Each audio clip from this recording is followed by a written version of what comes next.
In this video, I want to talk through what your brand says about your business.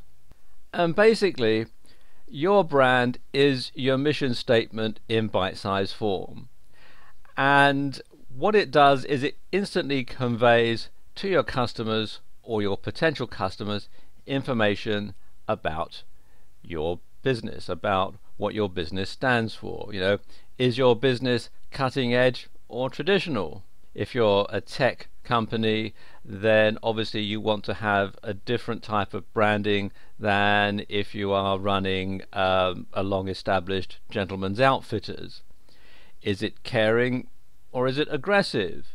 If you're running a nursing home, then obviously your branding is going to be different from if you're running a security company. What sort of market are you aiming at? Is it upmarket? Is it middle market? Is it down market? All three have their place and all three are markets to be marketed to. And of course, colors play a very important role in your brand.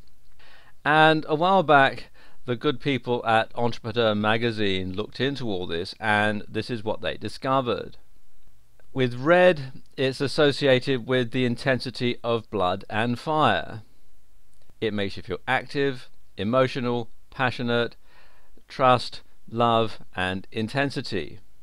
And examples of branding that includes red are things like YouTube and Red Bull, which is an energy drink. Then there's blue, and blue is associated with the depth and stability of the sky and sea. And what does it make you feel? Well, comfort, faith, conservative, understanding, clarity, and trust. And examples include Samsung and the Ford Motor Company. Yellow is associated with the energy and joy of sunshine, and it makes you feel joy, alive, energetic, and fresh. And examples include Ferrari and McDonald's. Green is associated with the harmony of nature, and it makes you feel calm, relaxed, trust, and peaceful. And examples include Google Android and Starbucks. Purple is associated with the luxury of royalty, and it makes you feel glamorous, powerful, nostalgic, romantic, and introspective. And examples of this include Yahoo and FedEx. Then there's orange, and this is associated with the happiness of sunshine and the tropics. And it makes you feel enthusiastic, creative, determined, and it stimulates mental activity. And examples of this in action include the logos for Firefox and the branding for Fanta, which is a brand of soft drink. Then we've got black, which is associated with formality and the mystery of the night, and it makes you feel bold, serious, and luxurious. And examples include BlackBerry and Tiffany & Co. Then there's pink, and that's associated with feminine traits, and it makes you feel love, sweet, warm, sexuality, and nurtured. And examples include Barbie, the doll made by Mattel, and LG Electronics. And finally we have brown, and brown is associated with the nurturing trait of Mother Earth, and it makes you feel reliability, support, and dependability. And examples of this in use include UPS, their logo is brown, their vans are painted brown, and so on, and M&M's, the candy. Something else that your brand says about your business is consistency. Once people start to get a particular type of experience, and hopefully that's going to be a positive experience from your business, and they begin to associate your brand with that consistency, with that experience, it's very easy to then roll that out across other platforms and across other locations, particularly if you're offline. And people will know exactly what sort of experience they are going to get from your brand, from purchasing your brand, from visiting your premises, or from visiting your website. And I just want to show you two companies that do this very, very well, in my opinion. The first one is 7-Eleven. Now, I better explain if you're watching this video in a market where 7-Eleven doesn't operate. 7-Eleven is a franchised chain of grocery stores, of convenience stores. And they were originally founded in Dallas, Texas in the United States, and they've now been expanded all around the world, mainly in North America, Europe and Asia. And the company is now called 7-Eleven, but originally it was called the Southland Corporation. And the brand is actually a very simple one, and the best brands are of course always the simplest.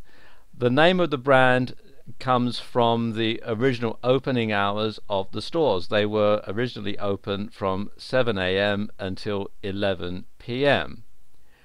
and they've got a logo that is colorful and instantly recognizable, and you can see it here, and of course we've just been talking about the different colors that go into it, and that again sums up a lot of things about 7-Eleven. And the other thing about 7-Eleven is that their signage and the way that they lay out all the stores is very, very similar and instantly recognizable. And if you look at the photographs on the left hand side of the frame here, if we go round clockwise from the upper left, you see there's a 7-Eleven in Canada, and this one has a filling station attached to it. There's one in Norway, which is on the corner of an older building. Below that there is one in the Philippines, which is on the street level of a newer building. And then there's one in Indonesia, which is in a shopping center or a shopping mall or something like that. And you can tell immediately by looking at them that each store is a 7-Eleven. You're not going to mistake it for any other type of store. The logo is prominent, the branding is the same, the stripes around the outside of the building are identical in each market where it operates. And if you were to go inside, you would find that the layout of the store is very similar. You'll find that the packaging is very similar. Obviously there'll be some differences in language, and the products will vary slightly depending on the market. But all in all, there's going to be a consistency in design across the board. Let me show you another example, and that's Barnes & Noble. And Barnes & Noble is a chain of bookstores mainly in North America. And you can see we were talking about the colors earlier on. There's the colors in their logo. This is their new logo, and it's very simple and it's very easy to recognize.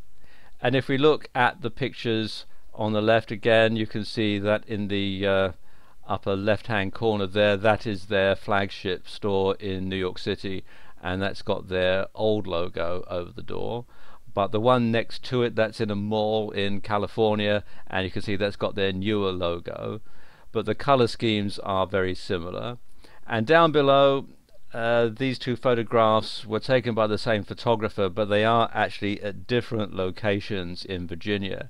And you'll notice that the layout of the stores are similar. One store has carpet on the floor, another has tiles, but they're the same color. The bookshelves are the same, the layout is consistent, the ceilings are the same. If you notice the way that the lights are in the ceiling in the lower pictures, and if you look at the one in the mall in California, you can just about make out that the lighting is the same.